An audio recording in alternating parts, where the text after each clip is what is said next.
I have devoted my life as a prosecutor to public safety, to keeping our communities safe, our families safe, our kids safe. And when it comes to law and order, I think you all know by now nobody's going to bully me. I don't mess around, and neither does Donald Trump. One of Donald Trump's biggest high-profile supporters is Florida Attorney General Pam Bondi. Back in March, ahead of the Florida primary, Bondi endorsed Trump over Florida Senator Marco Rubio, noting to the crowd that she and Trump had, quote, been friends for many years. She's been out on the campaign trail with him. Her name was floated as a possible Trump running mate. She was one of a few elected officials to give a primetime speech at this summer's Republican National Convention. So needless to say, more than a few eyebrows were raised when it was reported in June that Bondi personally solicited a political contribution from Donald Trump around the same time her office deliberated joining an investigation of alleged fraud at Trump University and its affiliates. The Donald J. Trump Foundation, a registered nonprofit, ended up giving $25,000 to Bondi's political committee while Bondi was pursuing a re-election bid in 2013. Soon after, Bondi announced she would not pursue the case against Trump University. And the plot thickens. Now, the Washington Post is reporting that Donald Trump paid the IRS a $2,500 penalty this year after it was revealed that Trump's charitable foundation had violated tax laws by giving a political contribution to a campaign group connected to Florida's Attorney General. And joining me now is the reporter behind that story, David Fahrenthold of the Washington Post. All right, David, so walk us through this. Donald Trump winds up, or his foundation winds up giving this donation to Pam Bondi's Political Action Committee. Can you just sort of sort that out for us? It's very confusing. So as you said, Pam Bondi solicits a donation from Donald Trump when she's considering whether or not to investigate Trump University.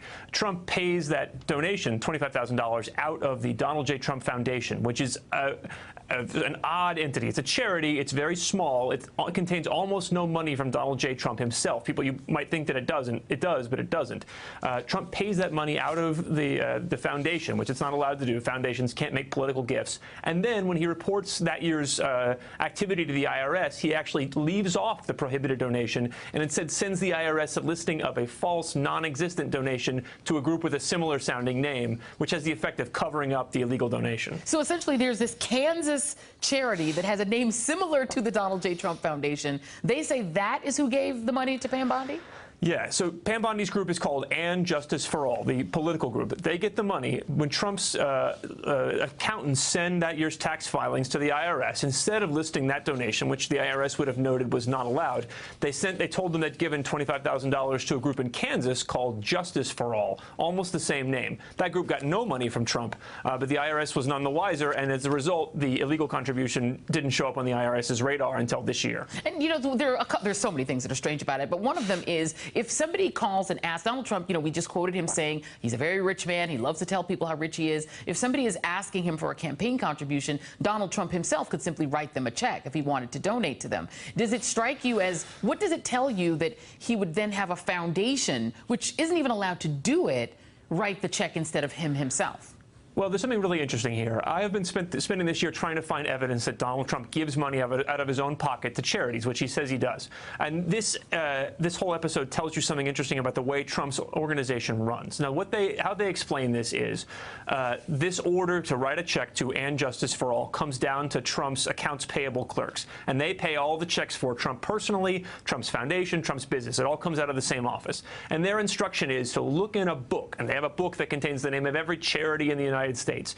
Look in that book and see if the payee of this check they're about to write, if that name is in the book of charities. And if it is, if it's a charity, the check has to come out of the Trump Foundation. And so what they're saying is that this clerk looks in this book, sees another group, a group in Utah, that has the same name as the group in Florida, this political group. They assume it's a charity. Then by rule, they send out a check from the Donald Trump Foundation. So Trump had set up a system where charity donations could only be paid out of the Trump Foundation. And that's why this first mistake leads them to send a foundation check to the political group.